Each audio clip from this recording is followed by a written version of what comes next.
ఇప్పుడు ఎవరో చేసి చూపించని విధంగా బెండకాయ వేపుడు చేసి చూపించిపోతున్నాను. అది కూడా మూత పెట్టి మగ్గించుతూ. దానికోసం 2 కేజీలు బెండకాయలు కడిగి ఆరబెట్టుకొని సన్నగా ఈ విధంగా ముక్కలుగా కొయ్యాలి. జిగురుగా తగులుకుంటాయి ముక్కలు కోసేటప్పుడు, కత్తి కతుక్కుంటా ఉంటాయి, కష్టంగా ఉంటుంది. అయినా ముక్కలు కోసేసుకొని వాటిల్ని సన్న ముక్కలుగా కోసుకోవాలి. ఈ విధంగా ఈ సైజులో ముక్కలు కోసి పెట్టుకోవాలి.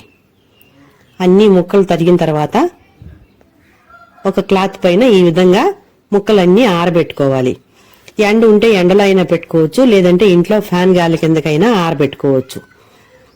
దాంట్లో కూర కోసం ఒక కొబ్బరికాయని తురిమి, పచ్చి కొబ్బరి కావాలి దీంట్లోకి. ఈ విధంగా తురిమి కొబ్బరి తురుము తీసుకున్నాను. ఒక కొబ్బరికాయ అంతా తీసుకున్నాను. 2 కేజీలు బెండకాయలు కాబట్టి కొబ్బరికాయ అంతా తీసుకున్నాను. ఈ విధంగా తురుముకోవాలి. ఇప్పుడు స్టవ్ ఆన్ చేసుకొని స్టవ్ పైన ఒక పాత్ర పెట్టుకొని దాంట్లోకి నూనె 2 గరిటెలు. నూనె కూడా అతి తక్కువగా వేస్తున్నాను నేను. 2 కేజీల బెండకాయలకి 2 గరిటెల నూనె వాడుతున్నాను.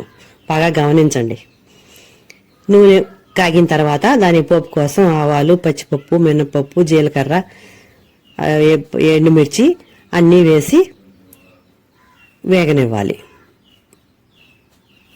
వెల్లుల్లిపాయలు కొంచెం ఎక్కువ వేసుకుంటే బాగుంటుంది తిరగమాతలో. అవి వేగిన తర్వాత కరివేపాకు కూడా వేసి వేయించుకోవాలి.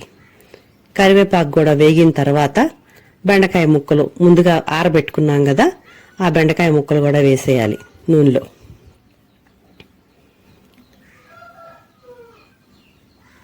ఇప్పుడు ఈ బెండకాయ ముక్కల్ని బాగా కలుపుకోవాలి. మామూలుగా అయితే ఈ 2 కేజీల బెండకాయలకి 1/2 కేజీ నూనె అన్నా పడుతుంది. నేను చేసే విధంగా చేస్తే 2 గరిటెల నూనెతోనే కూర అంతా అయిపోతుంది. టేస్ట్ కూడా ఏమీ తేడా ఉండదు, చాలా బాగుంటుంది. ఫంక్షన్లో అయితే బెండకాయ కూరని ఇప్పుడు మూత పెట్టి మగ్గించుకోవాలి. దీన్ని చూద్దాము ఒకసారి. కలిపి మళ్ళీ మూత పెట్టి మగ్గనివ్వాలి.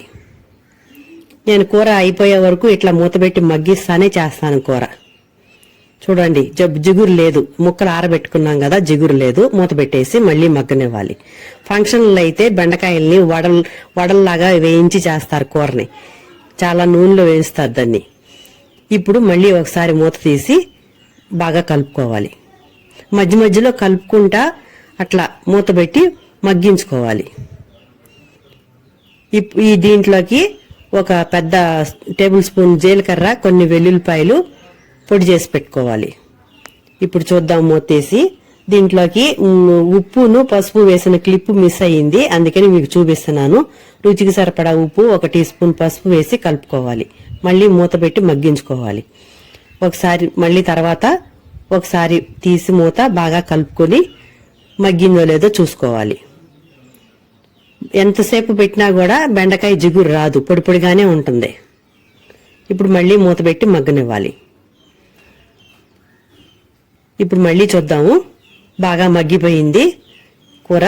వేగిన మాదిరే ఉంటుంది కూర. చూడండి, పొడి పొడిగా ఉంది కూర. బాగా కలుపుకొని మళ్ళీ మూత పెట్టుకోవాలి. ఇప్పుడు మళ్ళీ చూసుకోవాలి. బాగా మగ్గిపోయింది. వేయించితే ఎట్లా ఉంటుందో సేమ్ అలాగే ఉంటుంది. ఇప్పుడు దాంట్లోకి మనం ముందుగా తురిమి పెట్టుకున్న కొబ్బరిని వేసుకోవాలి. పచ్చి కొబ్బరి వేసుకోవాలి. పచ్చి కొబ్బరి అయితేనే కూర టేస్ట్గా ఉంటుంది.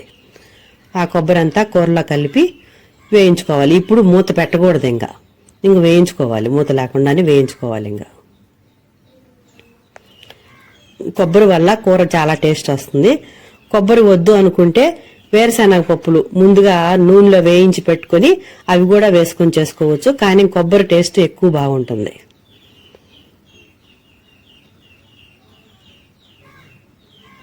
ఇప్పుడు మళ్ళీ చూద్దాము. ఒకసారి మళ్ళీ కలుపుకోవాలి. కలుపుకుంటా ఉండాలి, లేకపోతే కొబ్బరి అడుగును మాడిపోతా ఉంటుంది. కలుపుకుంటా వేయించుకోవాలి కొబ్బరి వేగే వరకు. కొబ్బరి కొంచెం ఎర్రదోరగా వేగే వరకు వేయించుకోవాలి. ఇట్లా వేగాలి కొబ్బరి, ఈ కలర్ వచ్చే వరకు. ఇప్పుడు ఈ కూరలోకి రుచికి సరిపడగా కారం వేసుకోవాలి.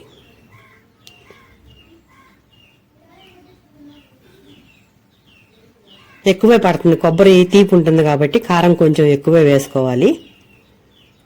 ఆ కారం అంతా బాగా కూరలో కలిసేటట్టుగా కలుపుకోవాలి.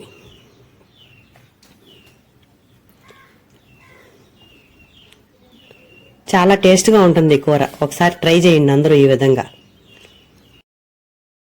కూరలో జీలకర్ర పొడి వేసేటప్పుడు కెమెరా ఆన్ కాలేదు కాబట్టి అది కలపడం చూపించలేకపోయాను.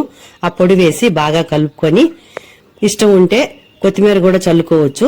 ఒక 2 నిమిషాలు మూత పెట్టి మగ్గించితే ఆ పొడి వాసన అంతా కూరకు పడుతుంది. కూర ఈ విధంగా ఉంటుంది, రెడీ అయింది. కూర చూడండి పొడి పొడిగానే ఉంది, జిగురు లేకుండా బాగా వేయించిన కూర లాగానే ఉంది. ఇట్లా ఉంది చూడండి, ఎలా ఉందో కామెంట్ చేయండి.